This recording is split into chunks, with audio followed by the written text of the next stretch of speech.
स्वागत छ। आज मैले अचार बनाउन गइरहेको छु है। नेपाली अचार यहाँ मैले मिक्स गरिसके, काटेर आलु, गोबी अनि के भन्छ काँक्रा, गाजर यहाँ तातिँदैछ। मेथी गरेर नि तिल फ्राउनको लागि आज मैले कालो तिल युज गर्दैछु। मामा 15 मा घुमाइदिन्छु।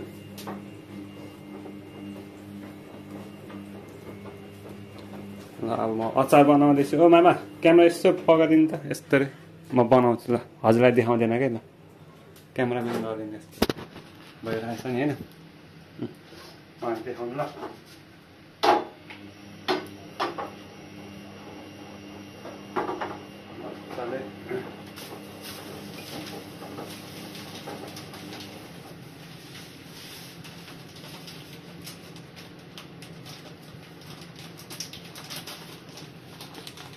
त्यसैकै त्यहाँदेखि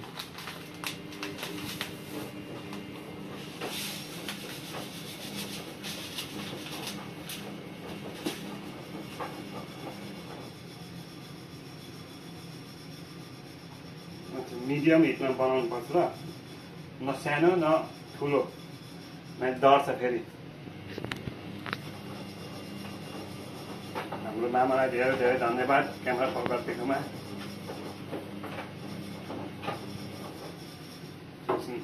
यतिकै राखिदिउँ है।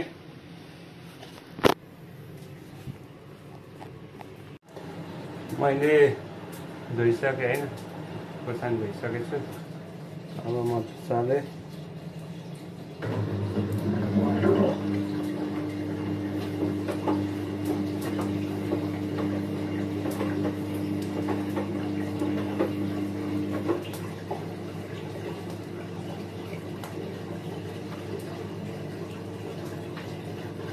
काट्नुपर्छ।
काट्नुपर्छ लम्चा है, गर्दा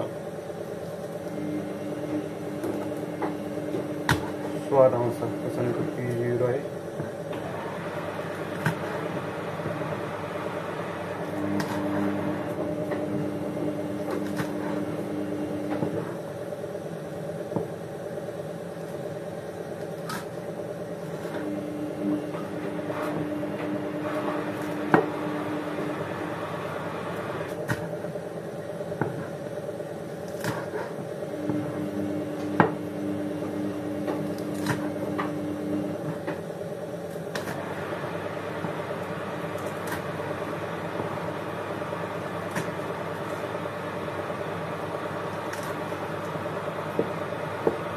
खोर्सानी काटेर भइसक्यो।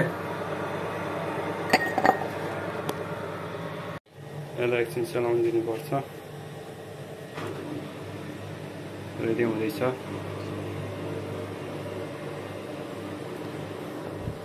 अब अचार भात खाएर जानुपर्छ कामतिर है, ड्युटी।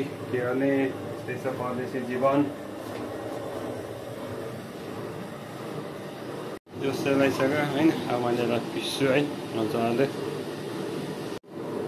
सेलाइसक्यो मजाले पिस्छु।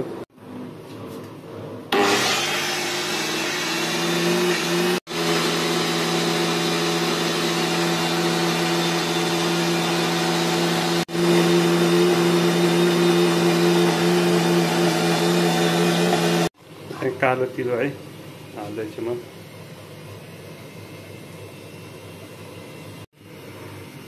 कालो तिलो हाल्दैछु।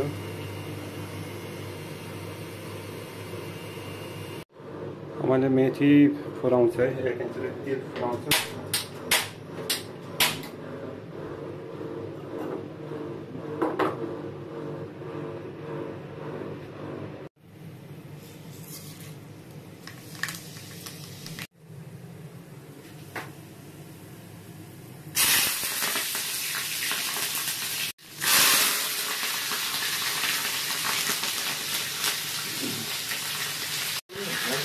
यस्तो पकाइदिन्छ एकछिन। गुडको बेसा छोडिदिनु पर्यो।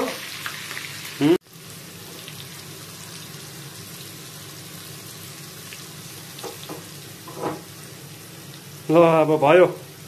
खरियो टाक्क लगाएर हाल्नुपर्छ यहाँ।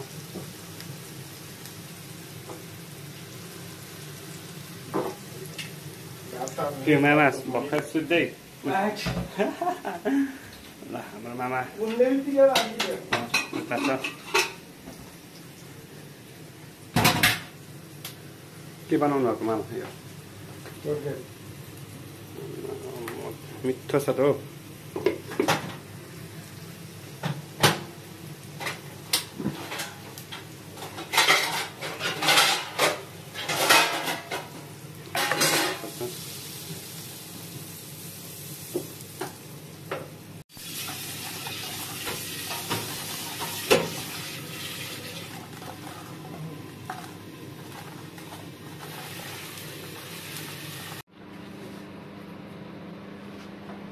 चाहिँ स्वाद अनुसारै फेरि होइन मामा?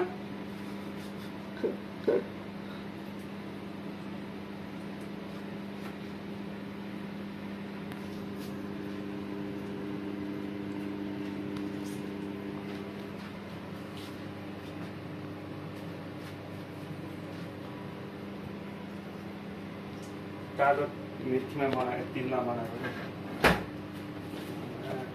मामाहरूको दिन्छ।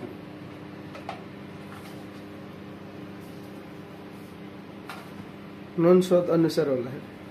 नुन अमिलो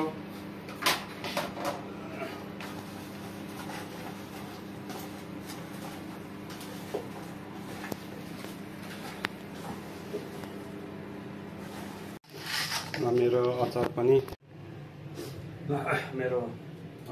बनिसक्यो। हेरेर कमेन्ट गर्नु होला भन्दै म मेरो भिडियो यो सघाउँछु। लाइक कमेन्ट गरिदिनु होला। छिटो मिठो भ्लग टुङ्गाउँछु ल। मेरो अचार पनि बनेर सकिसक्यो है। अब मेरो भिडियो यहीँ सघाउँछु। हजुरले सेतो मेथी राखेर पनि गर्न, सेतो तिल राखेर नि गराउन सक्नुहुन्छ। म चाहिँ कालो तिलले गराएको है। यस्तो छ ल।